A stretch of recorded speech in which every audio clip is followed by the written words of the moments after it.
Kung akala mo ang mga pating na ang pinakanakakatakot na predator sa dagat, mag-isip ka muna ulit ang isa pang beses. Bago ka lumangoy, baka gusto mong makilala ang ilan sa mga pinakanakakakilabot na creature na nagtatago sa kailaliman ng dagat.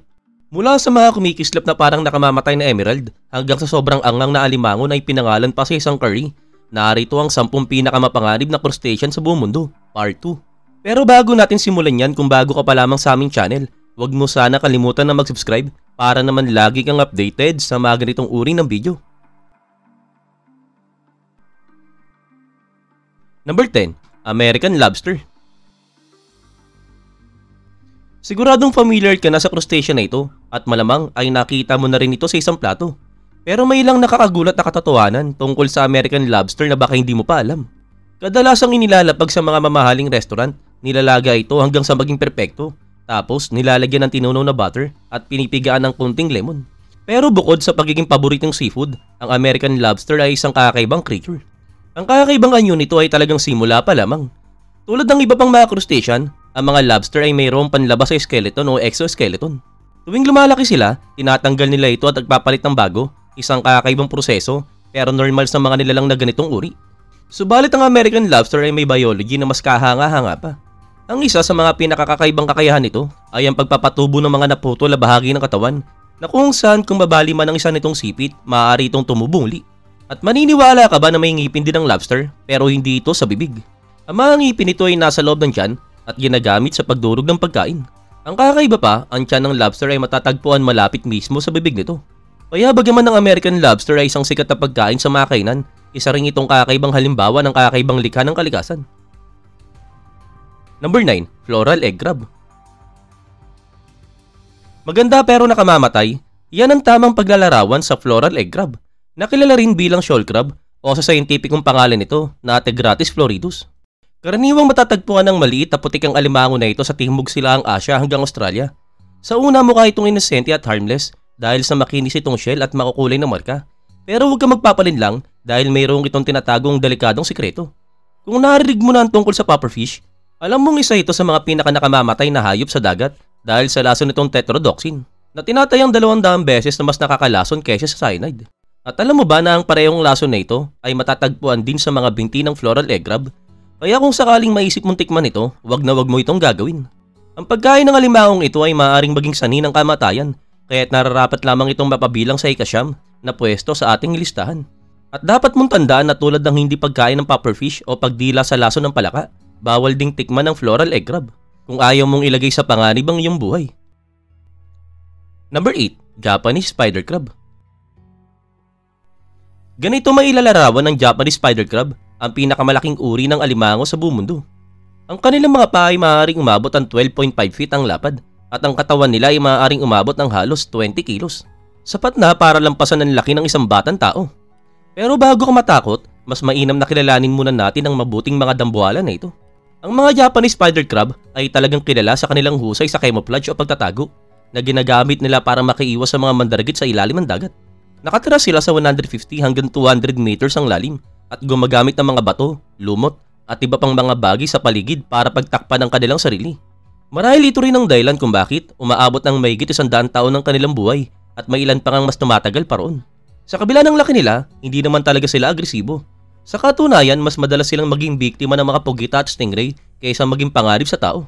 Ang kanilang pagkain ay mga nabubulok na labi ng hayop at halaman, kaya malaki ang kanilang ginagampan ng papel sa paglilinis ng dagat. At bagaman maraming alamat at kwento tungkol sa pagiging nakakatakot ng mga crab na ito, ang totoo, hindi sila mapanganib sa tao. Maliban na lang kung wala ka na at nasa seafloor ka. Kaya naman marahil panahon na para itigil ang maling paniniwala at pahalagahan ng mga higanting ito bilang tagalinis ng karagatan. Number 7. Remipede. Ang remipede ay isang maliit, subalit nakakatakot na uri ng crustacean na matatagpuan sa mga madilim na kuweba sa ilalim ng dagat sa Central America at Mexico. Sa unang tingin, mukha lang itong centipede na marunong lumangoy, pero sa likod ng kakaibang anyong ito ay nakatago ang isang nakakagimbal na paraan ng panguhuli ng pagkain ng biktima. Kung kumakain ka ngayon, baka gusto mong itigil muna dahil hindi ito para sa mahinaang sikmura. Ginagamit ang remipede ng mga pangal nito para magpasok ng lason na may halong enzyme at neurotoxin sa katawan ng biktima.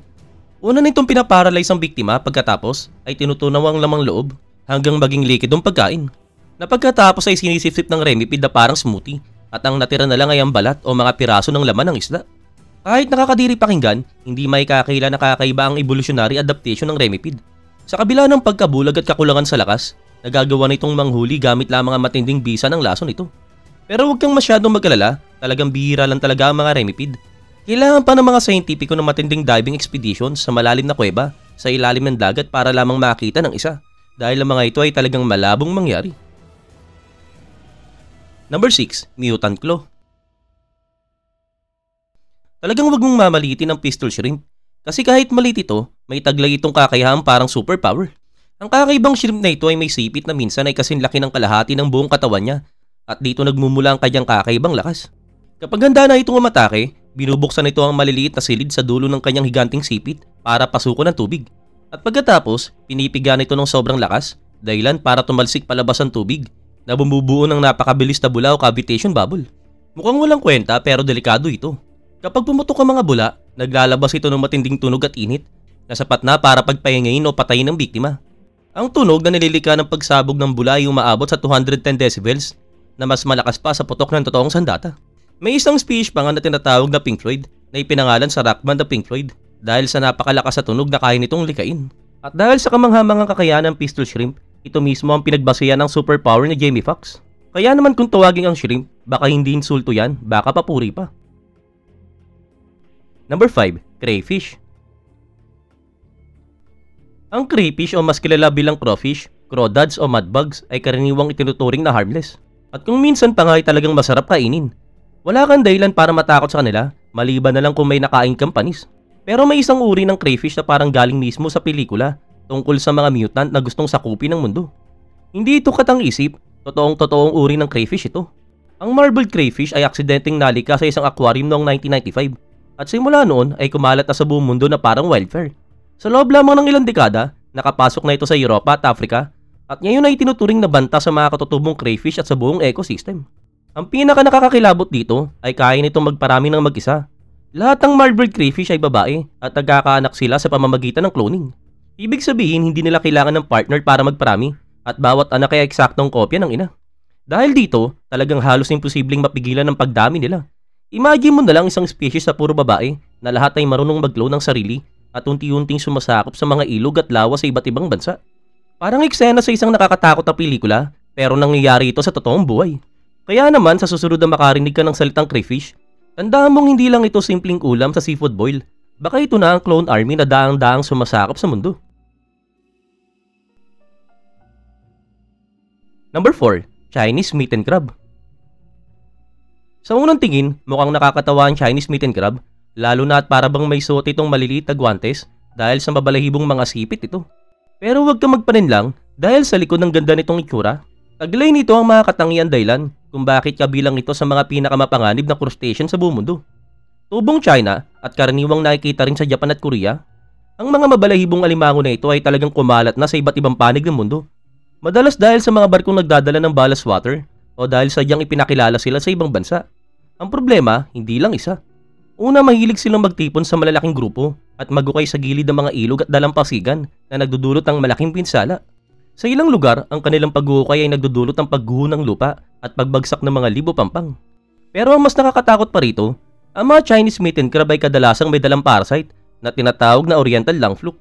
Ang flatworm na ito ay maaaring pumasok sa katawan ng tao kapag nakakain ng hindi gaanong lutong alimango. At kapag napisa ito, tumutuloy ito sa baga ng tao na nagdudulot ng malubhang impeksyon at minsan kamatayan. Kaya kahit nakakaliw tignan ng mga mittens ng alimangong ito, ang dala nitong panganib ay talagang hindi biro. Mula sa pagkasira ng pangpang hanggang sa mga nakamamatay na parasite, ang Chinese mitten crab ay isang mapanganib na creature na nakabalot sa nakakatawang anyo. Number 3. Brown crab.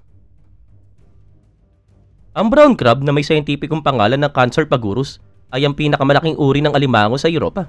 Karaniwang matatagpuan ito sa paligid ng British Isles at kilala bilang isang nakatagong halimaw sa ilalim ng dagat. Karaniwang umaabot ang 20 cm ang kanilang lapad, pero may individual na umaabot ang halos 30 cm at tumitimbang ng hanggang 9 pounds na halos kasing bigat ang bagong silang na sanggol. Pero may 8 paa, 2 higanting sipit. Ang mga sipit ng brown crab ay may puwersang 4 na beses na mas malakas kaysa sa kamay ng tao na umaabot ng 90 pounds per square inch. Kaya kung sakaling kapitan ka nito sa paa, tiyak ang sakit na hindi mo makakalimutan. Mahilig silang magtago sa ilalim ng mga bato o damon dagat, naghihintay ng tamang sandali para sumalakay sa mga walang kamalay-malay na hayop sa dagat, kabilang na ang kapwa nila alimango. Subalit sa kabila ng pagiging mabagsik, may mahalagang papel din ng brown crab sa ecosystem ng dagat. Bilang scavenger, tumutulong itong linisin ng seafloor sa pamamagitan ng pagkain ng mga patay na hayop at halaman na tumutulong sa pag-recycle ng nutrients at pagpapanatili ng balanse ng kalikasan. Dagdag pa rito, ito rin ay isang mahalagang species sa industriya ng pangingisda, lalo na sa UK at Northern Europe. Taon-taon, libu-libong tonelada ng brown crab ang hinuhuli. At ang malambot at matamis itong laman ay paborito sa mga putahe, tulad ng crab cake at bisque.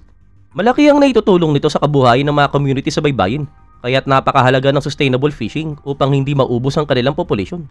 Kahanga-hanga rin ang kanilang reproductive behavior.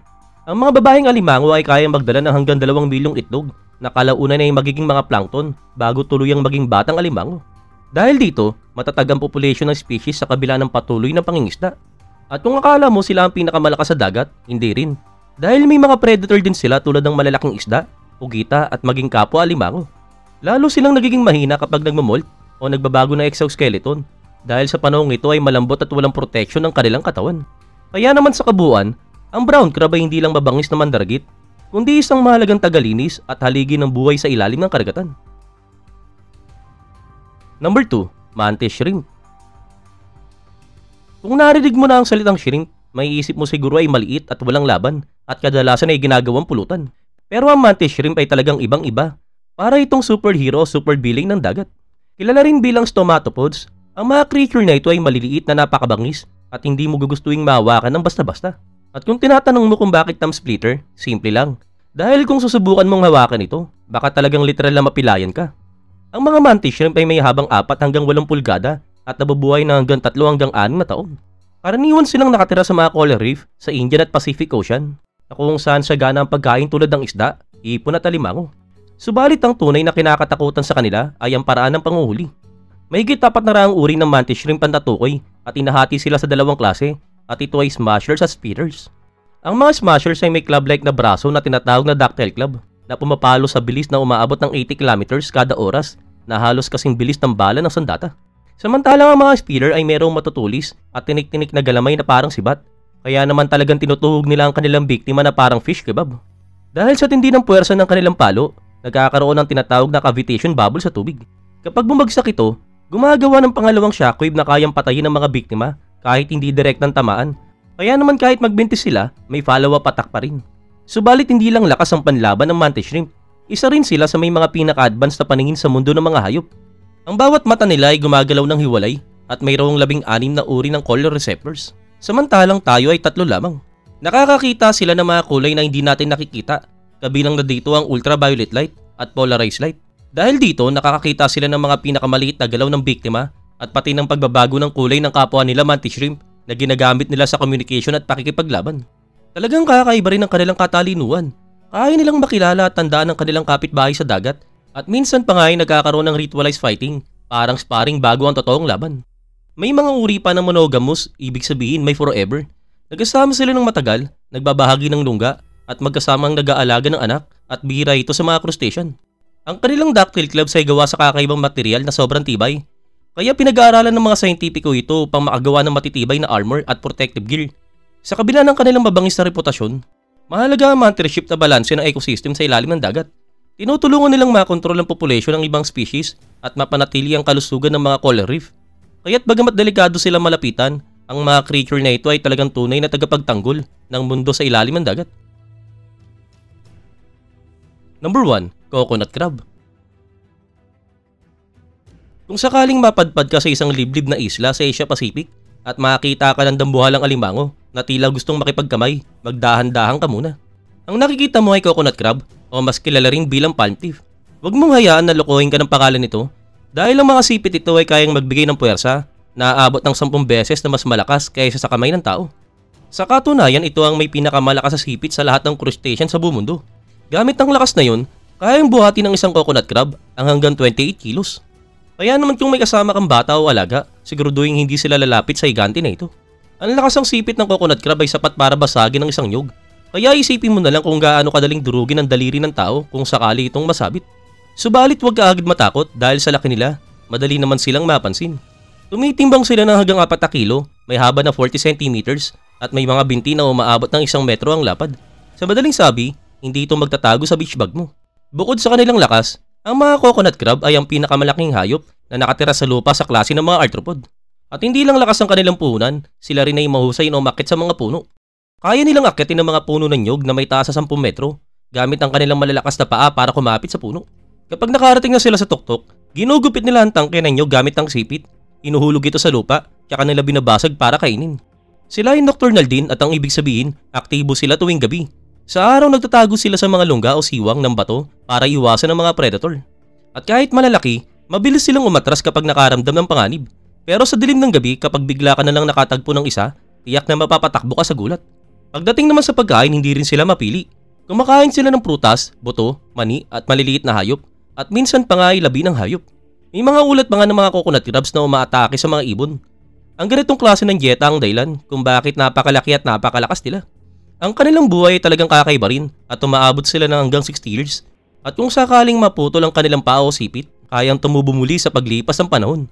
Gayunpaman nagiging marupok sila tuwing molting season na kung saan tinatanggal nila ang lumang balat upang tumubo ang bago. Sa panahong ito nagkukubli sila sa mga lungga dahil mas mahina sila at madali silang atakihin ng predator. Kadalasan sila ay mag-isa ring namumuhay. Pero nagkakaroon sila ng maikling social interaction kapag panahon ng pangingitlog. Pagkatapos makipag-isa, ang babae naman ay mangingitlog sa dagat na kung saan napipisa ang mga itlog bilang larva. Ilang linggo silang lumulutang sa karagatan bago tuluyang mapadpad sa lupa at maging mga batang alimango. At sa kabila ng kanilang nakakatakot na itsura, napakahalaga ng coconut crab sa kalikasan. Isa silang natural at tagalinis ng isla dahil kinakain nila ang mga patay na hayop at nabubulok ng mga organic na bagay. Dahil dito, natutulungan nilang mapanatiling malinis at balanse ang kanilang tirahan. Kaya naman next time na marinig mo ang salitang coconut crab, huwag ka matakot at talagang dapat magpugay ka dahil isa sila sa mga pinakakakaibang creature sa kalikasan.